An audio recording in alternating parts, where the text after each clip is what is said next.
नाजरीन आदाब, शोबे खबर की खुसूसी पेशकश हालात हाजरा में आपका खैर मकदम है। मैं हूं आपका मेज़बान फयाज अहमद फयाज। नाजरीन, आप जानते हैं कि सरकार की हमेशा ये कोशिश रही है कि लोग जो हैं, अवाम जो है, अवाम को उनकी दहलीज पर मुख्तलिफ सहूलियात की फराहमी के साथ साथ जो उनके मसाइल हैं उनको तवज्जो दी जाए, और उनको तवज्जो देने के हवाले से जहां अवाम, जहां लोग सरकारी दफातर का रुख करते थे, फिर सरकार ही उनकी दहलीज पर, उनके डोर स्टेप्स पर गई। आपको मालूम है कि इस सिलसिले में बहुत सारे इकदामात यहां जम्मू कश्मीर में किए गए। 2018 की बात अगर करेंगे तो पंचायती चुनाव मुनक्किद हुए, उसके बाद पंचों और सरपंचों का इंतखाब हुआ। उसके बाद अगर हम अक्टूबर 2019 की बात करेंगे तो बीडीसीज का इंतखाब अमल में लाया गया।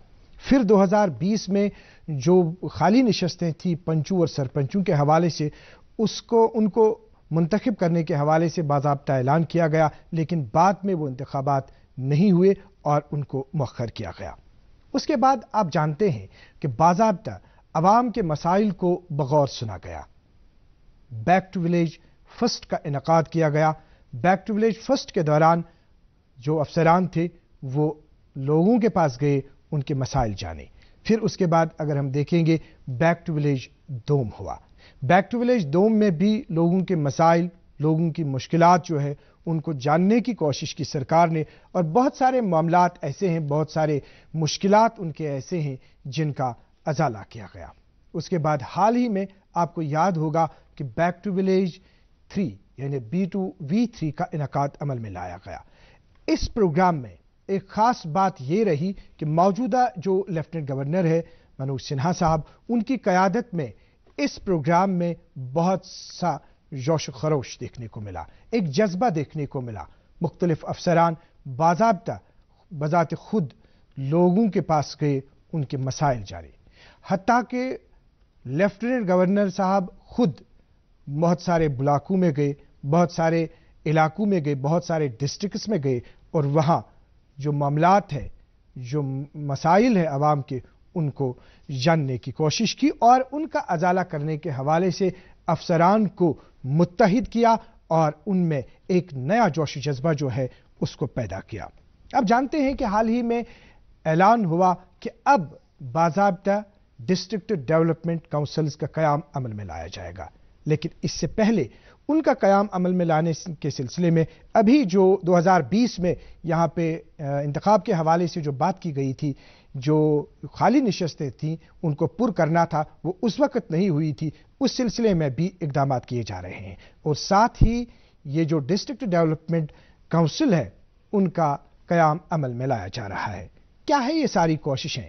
डिस्ट्रिक्ट डेवलपमेंट काउंसिल के क़याम के हवाले से कौन से मतलब जो मसाइल हैं अवाम के वो हल होंगे, कौन सी सहूलियात मैसर होंगी, किस तरह तरक्याती मंजरनामे में तब्दीली देखने को मिलेगी, यही बातचीत हम आज के इस खुसूसी प्रोग्राम के जरिए आप तक पहुंचाना चाहते हैं। और इस सिलसिले में हमारे साथ बात करने के लिए मौजूद हैं मोहतरमा शीतल नंदा साहिबा, जो secretary rural development and panchayat Raj Jammu Kashmir है। आपका खैर मकदम है हमारे प्रोग्राम में। Thank you. Madam Sheetal Nanda ji, आपने इफ्तिताही कलमात सुने, आपने सुना कि पंचायती इंतखाबात के हवाले से जो सीक्वेंस रही बाज़ाब्ता आज तक, चूँकि अब आपकी तरफ से इनिशिएटिव है कि बाज़ाब्ता अब जो खाली नशस्तें हैं उनको पूरा किया जा रहा है, और जो डिस्ट्रिक्ट डेवलपमेंट काउंसिल्स है उनका क़याम अमल में लाया जा रहा है। ऐसा किस मकसद से हो रहा है, और ये जो डिस्ट्रिक्ट डेवलपमेंट काउंसिल्स का क़याम अमल में लाया जाएगा, क्या बदलाव देखने को मिलेगा? जो J&K पंचायती राज एक्ट है 1989 से है जी, और उसमें प्रोविजन था एक district development and planning board का। जी, हालांकि वो कभी बनाया नहीं गया, कभी हुआ नहीं फॉर्म, लेकिन उसी तरह से जो 73rd अमेंडमेंट है, कॉन्स्टिट्यूशनल अमेंडमेंट 1992, उसमें जिसको हम जिला पढ़ता है, खेलता है, झूलता उछलता है, दौड़ता कभी कभी दौड़ कर रास्ता है, आगे आगे बढ़ता है इंडिया, अमूल दूध पीता है इंडिया। मम्मी की छुटकी डैडी की गुड़िया पल में जो भर दे खुशियों से दुनिया, खट्टी मीठी बातें मस्ती मुलाकातें, दिल में बसी सबके इस घर की बेटियां, हर घर के हर दिल में बसा अमूल ताजा हमेशा फ्रेश। इस घर की बेटियां। पढ़ता है, खेलता है, झूलता उछलता है, दौड़ता कभी कभी दौड़ कराता है, आगे आगे बढ़ता है इंडिया, अमूल दूध पीता है इंडिया। परिषद या डिस्ट्रिक्ट पंचायत या डिस्ट्रिक्ट डेवलपमेंट काउंसिल के नाम से जानते हैं, उसका भी प्रोविजन है। तो एक पंचायती राज सिस्टम जो जब एनविसाज किया गया था, जब सोचा गया था इसके बारे में, तो इसको 3 टियर रखा गया था। गांव में ग्राम पंचायत जिसको हम बोलते हैं, फिर ब्लॉक लेवल पे जिसको ब्लॉक पंचायत या ब्लॉक डेवलपमेंट काउंसिल का नाम दिया जाता है, और फाइनली डिस्ट्रिक्ट लेवल पे जिसको जिला परिषद या डिस्ट्रिक्ट डेवलपमेंट काउंसिल का नाम दिया जाता है। तो हमने ग्राम पंचायतें तो कॉन्स्टिट्यूट कर ली थी, जैसा आपने बोला 2018 में। फिर अक्टूबर 2019 में ब्लॉक डेवलपमेंट काउंसिल्स भी बन गई, लेकिन ये तीसरा टियर अभी तक हमारा मिसिंग था, नहीं बना था। इसके लिए कुछ हमारे एक्ट में अमेंडमेंट्स की ज़रूरत थी, क्योंकि जैसा मैंने आपको बोला हमारे एक्ट में बोर्ड का प्रोविजन था, काउंसिल का नहीं था। सो वो अमेंडमेंट भी अब government of India ministry of home affairs ने कर दी है एक्ट में, और उसके बाद हम लोगों ने उसके मुताबिक रूल्स भी इशू कर दिए हैं। तो अब हम ये जो तीसरा टियर कहा जाता है पंचायती राज इंस्टीट्यूशंस का, तीसरा और फाइनल टियर डिस्ट्रिक्ट लेवल पे, वो कॉन्स्टिट्यूट करने जा रहे हैं। जैसे आपने बात की अभी ये 3 टायर सिस्टम आपने बता दिया, तो पहले हम बात करेंगे कि अभी जो यहाँ पे खाली नशिस्तें हैं, चूंकि जो मेंबरान हैं जो आप बाज़ाब्ता डिस्ट्रिक्ट डेवलपमेंट काउंसिल का क़याम अमल में ला रहे हैं, लेकिन अभी यहाँ पे कुछ नशिस्तें जो हैं वो खाली हैं, उस सिलसिले में क्या इनिशिएटिव्स हैं? उसका हमारी कोशिश रही थी कि हम मार्च 2020 में ही इलेक्शन करें, बट फिर कुछ थोड़ा बहुत डिले हुआ, और उसके बाद आपको पता ही है कि कोविड वगैरह सब हो गया, तो हम वो नहीं करा पाए उस वक्त, हमें पोस्टपोन करने पड़े। सो अब इसके पहले ही जिला परिषद या डिस्ट्रिक्ट डेवलपमेंट काउंसिल का बनाने से पहले ही हमारा ये एक्टिविटी शुरू हो गई थी कि ये जो खाली सीट्स पड़ी हैं पंचेस सरपंचेस की, और बड़ी जगह जो हमारी पंचायतें अगर कॉन्स्टिट्यूट नहीं हुई हैं तो वो भी किया जाए, और वो काम शुरू हो चुका है, वो भी साथ साथ चल रहा है। अच्छा, ये बताइए आपकी ये जो अभी यहाँ काउंसिल्स का क़याम अमल में लाया जा रहा है, इससे पहले ये सबसे पहले तो यही इंतखाबात होंगे जो ये खाली नशिस्तें हैं? जो पंचायतों में खाली सीट्स हैं उनका जिला परिषद के इलेक्शन से कोई डायरेक्ट कनेक्शन नहीं है। हालांकि ये सही यही है कि ग्राम सभा भी हो, ग्राम पंचायत भी हो, हम तो चाहते हैं तीनों ही टियर्स प्रॉपरली फंक्शन करें, लेकिन उनका इसके साथ कोई सीधा कनेक्शन नहीं है। जो जिला पंचायत है या डिस्ट्रिक्ट डेवलपमेंट काउंसिल है, इसमें 14 सीट्स डायरेक्ट इलेक्शन से भरी जानी है, जिसमें डिस्ट्रिक्ट के सारे वोटर्स जो हैं रूरल एरिया के, सभी पंचायतों के वोटर वो पार्टिसिपेट करेंगे और इन 14 लोगों को डायरेक्टली चुनेंगे। तो उसके साथ पंचायतों के साथ इनका कनेक्शन नहीं है। हाँ, इसमें बीडीसी चेयरपर्सन्स जो हैं वो भी मेंबर होंगे डिस्ट्रिक्ट डेवलपमेंट काउंसिल में। डिस्ट्रिक्ट में जितने भी बीडीसी चेयरपर्सन्स हैं वो भी इसके मेंबर होंगे, और एमएलएज भी इसके मेंबर्स होंगे। और कौन कौन सा इसमें होगा? देखिए, जैसे आपने बता दिया कि 14 जो है 14 इसमें मेंबरान को उनको सिलेक्ट किया जाएगा और बाज़ाब्ता उनका चुनाव होगा, लेकिन चुनाव के हवाले से अगर हम बात करेंगे तो यहाँ पे जो डिस्ट्रिक्ट्स हैं, यहाँ पे डिस्ट्रिक्ट्स, एक डिस्ट्रिक्ट बड़ा हो सकता है, दूसरा डिस्ट्रिक्ट छोटा हो सकता है। अगर हम यहाँ पे बात करेंगे बारामूला के हवाले से तो बड़ा डिस्ट्रिक्ट है, इसी तरह से श्रीनगर की अगर बात करेंगे थोड़ा छोटा है या कुछ और है, तो इसमें यकसानियत कैसे रहेगी? ये जो सीट्स होती हैं ये नंबर अलग बात है, लेकिन ये हमेशा पॉपुलेशन के बेसिस पे होती हैं। तो जितनी पॉपुलेशन डिस्ट्रिक्ट की होगी वो इसमें इवनली डिवाइड कर दी जाएगी। तो उस मान लेते हैं बारामूला ही मान लेते हैं, तो अगर उसकी पॉपुलेशन लेट्स से 10 लाख है तो उसको 14 से डिवाइड करके जो फिगर आएगा उस पे एक सीट क़याम की जाएगी। आपके कहने का मकसद ये है कि हर जिले में 14 रहेंगे, अगर ब्लॉक्स वगैरह कुछ ज्यादा कहीं होंगे तो उनको मर्ज करने की जरूरत है? बिल्कुल, उसको किया जाएगा, क्योंकि बेसिक आइडिया है कि पॉपुलेशन होनी चाहिए। हाउएवर एक और बड़ी इंपॉर्टेंट बात यह है कि पंचायत इसका एक बेसिक यूनिट होता है, तो हम पंचायत को नहीं तोड़ सकते हैं, उसको हमें रखना ही पड़ता है इंटैक्ट। ब्लॉक्स कुछ को इधर से उधर जोड़ना पड़ेगा, शायद एक ब्लॉक को तोड़ के 2 बनेंगी कॉन्स्टिट्यूएंसीज, तो वो अलग अलग डिस्ट्रिक्ट में अलग अलग डिपेंड करता है। बट पंचायत को कायम रख के और उसके बाद पॉपुलेशन को थोड़ा बेसिस लेके ये कॉन्स्टिट्यूएंसीज बनाई जाएंगी। अब जो हम बात करेंगे, आपने कहा कि एक जैसे 14 मेंबरान, आपने जिक्र किया कि हर ज़िले में 14 मेंबरान का इंतखाब होगा। उस सिलसिले में आपने बाज़ाब्ता कहा कि उसमें चुनाव वगैरह होगा। क्या इंतज़ामात है उस सिलसिले में और किस तरह आप समझते हैं कि स्मूथली ये सारा होगा?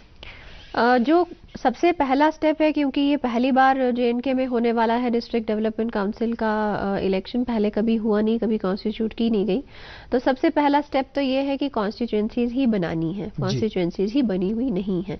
उसके लिए प्रोसेस स्टार्ट कर दिया गया है, सभी डिप्टी कमिश्नर्स ने नोटिफाई कर दी है ड्राफ्ट कॉन्स्टिट्यूएंसीज, और 25 तारीख तक उन्होंने ऑब्जेक्शंस कॉल करी हुई हैं उसमें, तो 26 या 27 को वो फाइनल हो जाएंगी, जो कि हमारे जो स्टेट इलेक्शन अथॉरिटी है वो नोटिफाई करेंगे, और फिर उसके बाद उनमें रिजर्वेशन, फिर उनका इलेक्टोरल रोल, और फिर उसके बाद फाइनली इलेक्शन। जैसे आपने बात की अभी ऑब्जेक्शंस के हवाले से, इसकी थोड़ी सी वजाहत आप कीजिए कि अगर ऑब्जेक्शन कोई कर सकता है तो किस लिहाज से उनको ऑब्जेक्शन करनी है और कौन सी ऑब्जेक्शन हो सकती है? ऑब्जेक्शन कोई भी हो सकती है। कोई कहे कि मेरा नाम गलती से आपने इस मतलब लेट्स से कि हम कहें कि कोई पंचायत कहती है कि आपने हमारी आधी तोड़ के गलती से आपने उस डेवलपमेंट काउंसिल में कॉन्स्टिट्यूएंसी में डाल दी है, जबकि हमने कहा है कि पंचायत नहीं टूटेगी, वैसा भी हो सकता है। कोई ऐसा भी होता है कि ज्योग्राफिकली कोई एरिया ऐसा होता है कि जिसको लेट्स से कि एक कॉन्स्टिट्यूएंसी में जोड़ा गया है, लेकिन वो कहें कि नहीं ये हमारे लिए मुनासिब नहीं है, हम ज्योग्राफिकली एक अलग एंटिटी हैं, हमें इसके साथ नहीं उसके दूसरी कॉन्स्टिट्यूएंसी के साथ जोड़ना चाहिए, तो उस तरह की ऑब्जेक्शंस आ सकती हैं। वो डिस्ट्रिक्ट डेवलपमेंट कमिश्नर्स को, डिस्ट्रिक्ट डिप्टी कमिश्नर्स को देनी है सबने, अगर कोई ऐसी ऑब्जेक्शन है तो, और वो वहाँ पे एक कमेटी बनी हुई है जो स्टेट इलेक्शन अथॉरिटी ने बनाई है, वो उनको कंसीडर करके फिर फाइनल करें। अभी हम बात जैसे कर रहे हैं कि डिस्ट्रिक्ट डेवलपमेंट काउंसिल के हवाले से, एक तो आपने फरमाया कि जो 14 मेंबरान हैं जिनका इंतखाब होगा वो इस काउंसिल के साथ जुड़े होंगे, और दूसरा आपने कहा कि जो बीडीसीज हैं, बीडीसीज भी इनके साथ जुड़े होंगे। अब अगर हम रिजर्वेशन की बात करेंगे, खवातीन के हवाले से हम रिजर्वेशन की बात करेंगे, तो किस तरह से उनको इस सिलसिले में एडजस्ट किया जाए? क्या कोई स्कोप है उस सिलसिले में? वो तो कॉन्स्टिट्यूशनल प्रोविजन है कि 1/3 रिजर्वेशन विमेन की होनी ही है हर उसमें डिस्ट्रिक्ट डेवलपमेंट काउंसिल में, और प्लस चेयरपर्सन चुनते वक्त भी 1/3 रिजर्वेशन होनी है। मानते हैं हम, जैसे अभी किसी डिस्ट्रिक्ट में, एक डिस्ट्रिक्ट की हम बात करेंगे, एक काउंसिल वहां पे बन गया, क्योंकि अमेंडमेंट के हवाले से आपने पहले बता दिया कि ये बोर्ड था, अब बोर्ड के बाद इसको बाज़ाब्ता काउंसिल बना दिया गया। अब काउंसिल बनाने के सिलसिले में इसमें कई चेंजेस भी हो सकती हैं। जो बोर्ड था, जो उसमें चीज़ें थीं, शायद इसमें अब वो नहीं होगी, लेकिन जो अब बोर्ड बन रहा है, इस बोर्ड में ये बताइए जो मेंबरान है, इन मेंबरान का रोल क्या है और एक मेंबर का रोल क्या है इस बोर्ड, इस काउंसिल में? जो डिस्ट्रिक्ट डेवलपमेंट काउंसिल बनती है या जिला परिषद बनती है, इसको एक ओवर आर्चिंग बॉडी माना जाता है जो पूरे रूरल एरिया का फिर डेवलपमेंट सिनेरियो जो है वो मैनेज करती है जी। जहाँ जहाँ ये बड़ा एस्टैब्लिश सिस्टम है, जैसे महाराष्ट्र, केरला, कर्नाटका और इवन बिहार, राजस्थान, वहाँ पे ये जो डिस्ट्रिक्ट डेवलपमेंट काउंसिल है वही सारी जो स्कीम्स हैं डिस्ट्रिक्ट के रूरल एरिया में ऑपरेट होने वाली, उनकी प्लानिंग कैसे होनी है वो देखते हैं, कैसे फंड फ्लो रहना है। हमारा ये जो हैं पंचायती राज इंस्टीट्यूशंस, इनका जो मेन जिसको हम कहेंगे बिल्कुल बेसिक जो फैक्टर है वो ये है कि प्लानिंग नीचे से ऊपर आनी है। जो नीचे लोग चाहते हैं वो अपना प्लान बनाए और फिर वो ऊपर तक आए। तो जो डिस्ट्रिक्ट डेवलपमेंट काउंसिल होगी वो सभी ग्राम पंचायतों का जो प्लान होगा वो बीडीसी के थ्रू डिस्ट्रिक्ट डेवलपमेंट काउंसिल के पास आएगा, और फिर डिस्ट्रिक्ट डेवलपमेंट काउंसिल उसको कंसोलिडेट करके डिस्ट्रिक्ट लेवल पे बना के फाइनली। देखिए, हम इस चीज को, आपने बहुत अच्छी बात कही, पढ़ता है, खेलता है, झूलता उछलता है, दौड़ता कभी कभी दौड़ कराता है, आगे आगे बढ़ता है इंडिया, अमूल दूध पीता है इंडिया। कि ग्राउंड लेवल पे जो है, ग्राउंड लेवल पे इनको देखना है कि जो लोगों के मसाइल है, जो मामलात है, उनको सुना जाए और फिर फाइनली जो है, फाइनली डिस्ट्रिक्ट डेवलपमेंट काउंसिल जो है वो उसकी देखरेख करेगा और उसकी निगरानी में वो होगा। अब हम इस तरह से इस बात को पूरी, क्योंकि पहली दफा हो रहा है यहाँ पे, ये हम सभी को इस समझने की जरूरत है। तो हम बात करेंगे जैसे ग्राउंड लेवल पे एक ब्लॉक की अगर हम बात करेंगे, उसमें पंच है, उसमें सरपंच है, उसमें ब्लॉक डेवलपमेंट काउंसलर है। पंच का क्या रोल रहेगा? जो पंच और सरपंच हैं वो है हमारी ग्राम पंचायत लेवल पे, जिसको हम हल्का पंचायत कहते हैं, विलेज पंचायत कह लें जिसको। जो पंच है वो एक वार्ड से चुना जाता है जी। एक ग्राम पंचायत में 7, 9, 11 वार्ड हो सकते हैं। जो पंच है वो अपनी वार्ड के लोगों को रिप्रेजेंट करता है और जो मसाइल उनके होंगे, यस, उनकी जो डिमांड्स है, मसाइल हैं, जो पंच है वो वहां के लोगों को रिप्रेजेंट करता है और उनकी डिमांड्स, मसाइल जो है वो ग्राम सभा तक सरपंच वाले लेवल, पंचायत लेवल तक लेके आता है। फिर वो जब सभी वार्ड्स का वहां कंसोलिडेट होगा तो वो उस ग्राम सभा का प्लान बन गया। वो ग्राम सभा का प्लान एक ब्लॉक में लेट्स से 10 पंचायतें हैं जी। तो वो 10 पंचायतों का प्लान जब ब्लॉक लेवल पे पहुंचा तो वहां कंसोलिडेट होगा।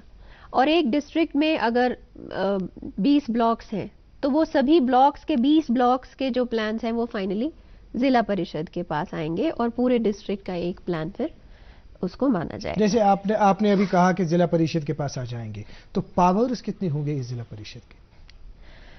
पावर्स इन द सेंस कि जो मैं आज जैसे आपसे कह रही हूँ कि ये ओवर आर्चिंग बॉडी होती है, पूरे जिला के जो भी प्लानिंग, लेट्स से जितनी भी स्कीम्स हैं जो नीचे रूरल एरिया में इम्प्लीमेंट होनी है, वो कैसे होनी है, क्या उनकी एलोकेशन रहेगी, कैसे होगा, ठीक से रिप्रेजेंट होके ऊपर आया कि नहीं।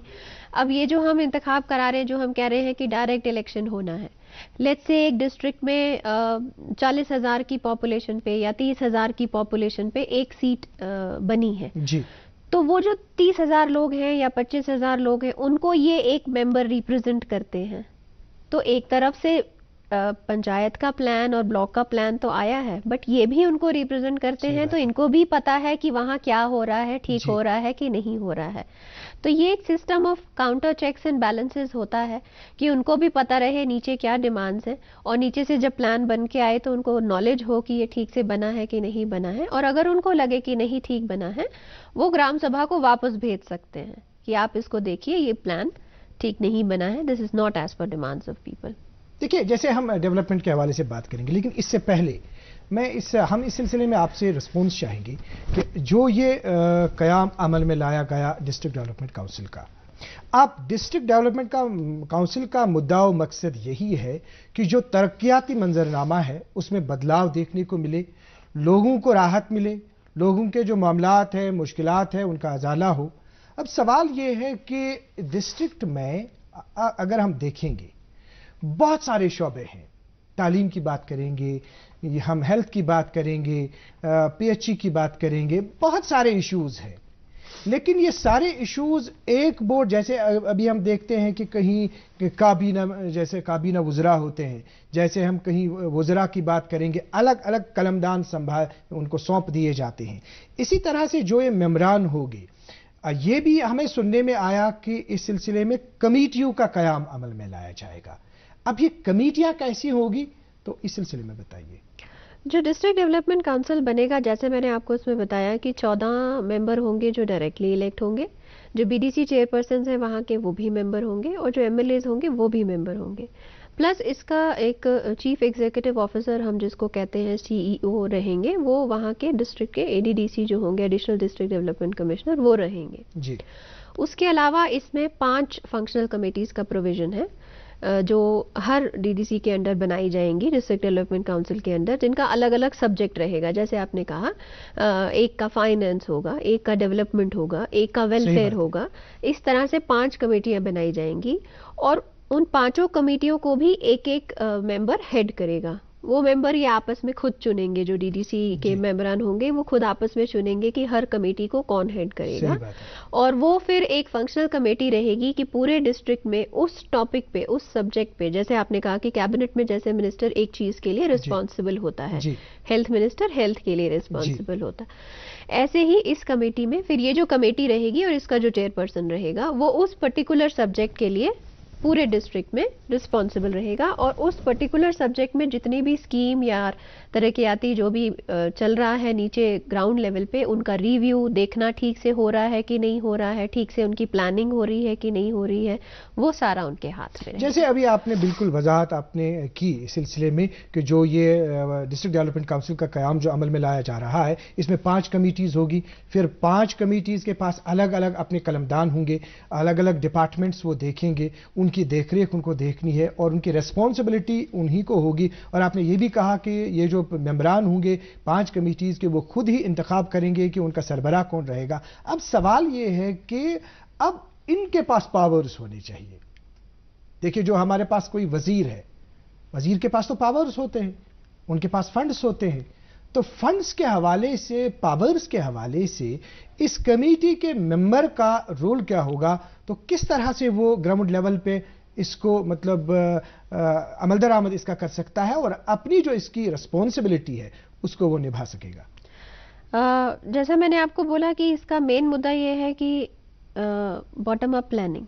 तो वो जो कमेटी बनेगी या उसके जो मेंबर होंगे या ओवरऑल जो डीडीसी है, उनको ऑफ कोर्स ये डिस्ट्रिक्ट की रिस्पॉन्सिबिलिटी रहेगी बताना कि नेक्स्ट फाइनेंशियल ईयर में कितना फंड किस स्कीम में आने वाला है, ताकि वो ये डिसाइड कर सकें कि उसको कैसे ग्राउंड लेवल पे फिर लगाया जाएगा।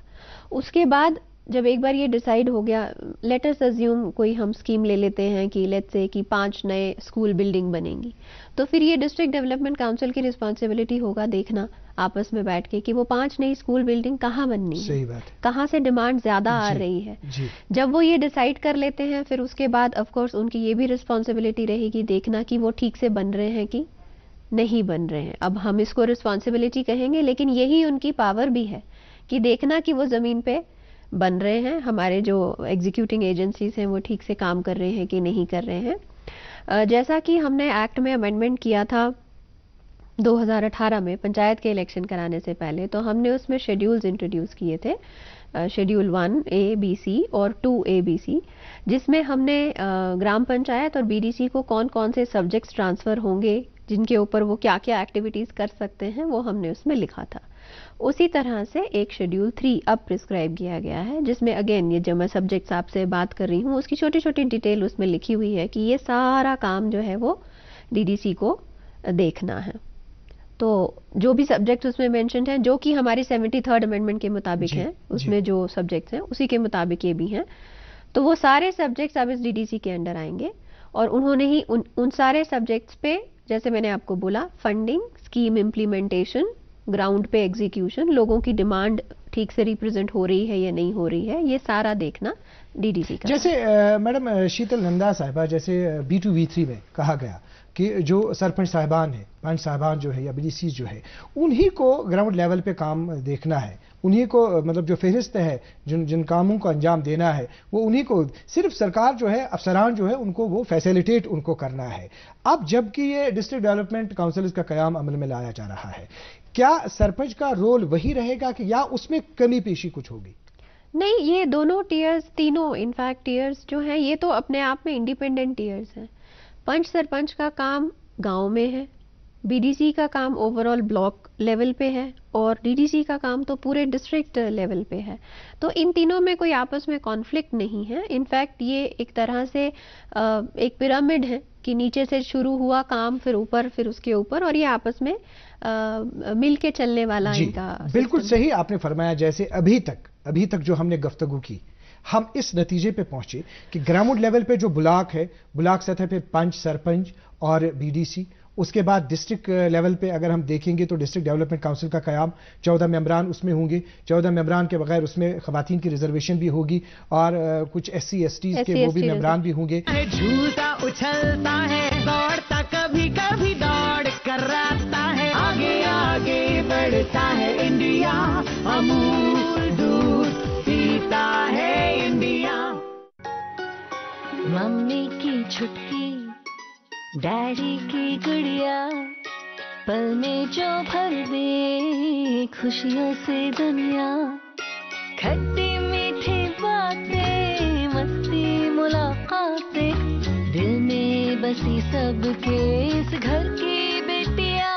हर घर के हर दिल में बसा अमूल ताजा, हमेशा फ्रेश। इस घर की बेटियां।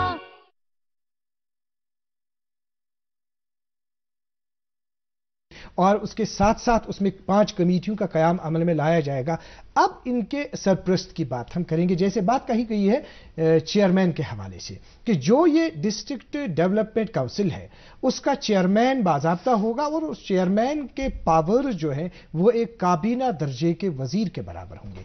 इसकी अब वजाहत कीजिए कि इसका इंतखाब कैसे होगा और इसके पावर जो है किस तरह के होंगे। जो डिस्ट्रिक्ट डेवलपमेंट काउंसिल के चेयरपर्सन होंगे वो जो 14 मेंबर डायरेक्टली इलेक्ट किए जा रहे हैं उनमें से चुने जाएंगे और वही इनको चुनेंगे भी, वो 14 ही इनको चुनेंगे भी जी।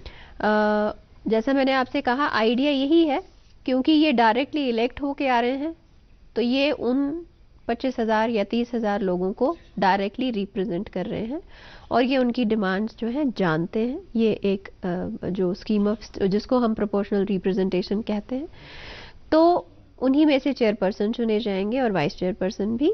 और उनकी जो पावर्स हैं एक्चुअली जो आप जैसे आप कह रहे हैं कि कैबिनेट मिनिस्टर की, वो तो अकॉर्डिंग टू जो वारंट ऑफ प्रेसिडेंस जो प्रोटोकॉल डिपार्टमेंट है वो देखता है, वो करेंगे, वो हम नहीं उसमें करते हैं। लेकिन ये ज़रूर है कि डिस्ट्रिक्ट लेवल पे एक तरह से ये ओवरऑल प्लानिंग के और एग्जीक्यूशन के इंचार्ज होंगे और इनकी चेयरपर्सनशिप के अंडर ही सारे डिसीजंस होंगे। देखिए आपने बिल्कुल डिटेल बता दी। एक हिस्टोरिकल इवेंट यहाँ जम्मू कश्मीर में होने जा रहा है। अब मकसद ये है कि आपने B2 V3 में लोगों को ये भी बता दिया कि एक नई तब्दीली देखने को मिलेगी। अब जबकि इस सारे का मकसद जो है, मकसद ये है कि तरक्याती मंजरनामा जो है उसमें तब्दीली देखने को मिले। अब आपकी प्लानिंग क्या है?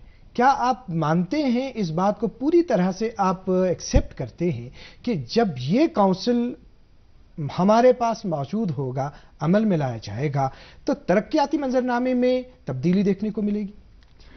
अगर हम, जैसे मैंने आपसे कहा, अगर आप जाएं, मैं भी गई हूँ, हम देखें जहाँ जहाँ ये सिस्टम इस्टेब्लिश हो चुका है वहाँ पे जिसको हम कहते हैं ज़िला परिषद, हम जानते हैं कि उनके जो CEO और जो ज़िला परिषद, इसको बहुत स्ट्रॉन्ग बॉडी माना जाता है, बहुत इम्पॉर्टेंट बॉडी माना जाता है। और सारे जितने भी डेवलपमेंट स्कीम्स, डेवलपमेंट फंड्स, वो सारे इनके थ्रू जाते हैं। इनकी सुपरविजन के बिना कोई काम डिस्ट्रिक्ट में, रूरल एरियाज में नहीं होता है। तो वहाँ पे तो जहाँ जहाँ ये इस्टेब्लिश हो चुका सिस्टम, ये बहुत एक स्ट्रॉन्ग सिस्टम है। जब हम ट्रेनिंग करते थे एज IAS ऑफिसर्स तो हमें दिखाया जाता था कि देखो कैसे जिला परिषद काम करती है। और मोस्टली बाकी स्टेट्स में जो मतलब यहाँ पहली दफा हो रहा है, बाहर तो ये बहुत एस्टैब्लिश सिस्टम है, जैसे हमने आपको बोला, और इसको बहुत इंपॉर्टेंट और बहुत पावरफुल बॉडी माना जाता है बाकी सभी जगहों पे जहाँ जहाँ ये एस्टैब्लिश हो चुकी हैं। और जैसे मैंने आपको कहा कि फिर इनके येस और नो की बिना डिस्ट्रिक्ट में काम नहीं होता है फिर, क्योंकि इनका होना, ओपिनियन होना, इनकी अप्रूवल होना और इनकी सुपरविजन होना बहुत ज़रूरी होता है। अभी हम ये आपसे आखिर में जानना चाहेंगे कि एक तो ये सभाओं के हवाले से बता दीजिए, क्योंकि जो हमने ये किया अभी काउंसिल का कयाम अमल में लाया गया, फिर साल में कुछ सभाएं बुलाई जाएंगी, महिला सभा भी इसमें होगी और इसमें ग्राम सभा भी होगी। तो ये सभाएं जो हैं ये किस तरह, मुख्तसरन इसका बता दीजिए। ये सभा जिसको हम कहते हैं ये एक्चुअली तो मीटिंग है, जिसको हम मीटिंग कहते हैं इंग्लिश में। तो जैसे मैंने आपको बताया कि वार्ड से शुरू होता है, तो वार्ड में भी 5 लोगों को रिप्रेजेंट करते हैं, तो एक वार्ड सभा होनी है। एक नहीं, साल में तो हमने मिनिमम 4 प्रिस्क्राइब करी हैं। वार्ड सभा होगी, मीटिंग है एक तरह से वहां के लोगों की, यही देखने के लिए किसी भी रीजन से हो सकती है, प्लान बनाने के लिए हो सकती है, काम अलॉट करने के लिए हो सकती है, मॉनिटरिंग के लिए हो सकती है। तो महिला सभा की अगर बात करेंगे, महिला सभा एक स्पेशल हम कहते हैं जो खवातीन के मामलात होंगे, टर्म यूज होता है ओनली फॉर फीमेल्स, कि जो भी लेडीज के या उनके कोई ऐसे इश्यूज हैं वो भी अलग से एक महिला सभा होनी चाहिए, उनमें डिस्कस होने चाहिए। अब आखिर पे एक मैसेज आप ये दे दीजिए कि जो हमारे पास B2V3 है, जिसमें लेफ्टिनेंट गवर्नर की तरफ से बहुत ही जोशी जज्बा देखने को मिला, और साथ में ये इलेक्शंस भी हो रहे हैं और डिस्ट्रिक्ट डेवलपमेंट काउंसिल का कयाम भी अमल में लाया जा रहा है, अवाम को क्या मैसेज है आपका? मेरी तरफ से यही मैसेज है कि जैसा कि मैंने पहले भी बहुत जगह मैं ये कहती हूँ और मैं दोबारा कह रही हूँ कि कोशिश ये है कि आपकी सरकार आपके ही हाथ में दी जाए, और उसके लिए हम शुरू हुए थे पंचायतों से, पंचायत हलकों से, और धीरे धीरे हम BDC और अब फाइनली हम डिस्ट्रिक्ट डेवलपमेंट काउंसिल पे भी पहुंच गए हैं। तो हमारी तरफ से हर कोशिश जारी है, जैसा बैक टू विलेज का भी मेंशन किया, हमारी तरफ से हर कोशिश जारी है कि हम धीरे धीरे जो ग्रास रूट प्लानिंग और ग्रास रूट डेमोक्रेसी जिसको बोलते हैं कि लोगों की सरकार उनके अपने हाथ में होनी चाहिए, उसके लिए हम सारे स्टेप्स ले रहे हैं। बट लोगों से भी मेरी यही गुजारिश रहेगी कि बढ़ चढ़ के इसमें आगे आएं, पार्टिसिपेट करें और कोशिश करें कि ये जो हमारी तरफ से एफर्ट है उसको आपका भी सपोर्ट मिले, ताकि ये एक ओवरऑल सिनेरियो JNK का चेंज हो सके और गवर्नेंस को बिल्कुल लोगों के डोर स्टेप्स पे लेके जाया जाए। मैडम शीतल नंदा साहिबा, आपका बहुत बहुत शुक्रिया, आप यहाँ तशरीफ़ लाए, आपने इस खास मौजू के हवाले से हमें तफसीलात फराहम की और आखिर पे जो आपने मैसेज दे दिया वही मैसेज लेके हम नाजरीन आप तक जाना चाहेंगे कि जैसा कि आपने सुना, आपकी सरकार आपके हाथ में दी जाएगी। जब आपके हाथ में आपकी सरकार होगी तब आप खुद ही उससे भरपूर इस्तेफादा कर सकते हैं। आज के प्रोग्राम में इतना ही, अगले शुमारे में आपसे फिर मुलाकात होगी। जब तक के लिए अल्लाह हाफ़िज़ नासिर।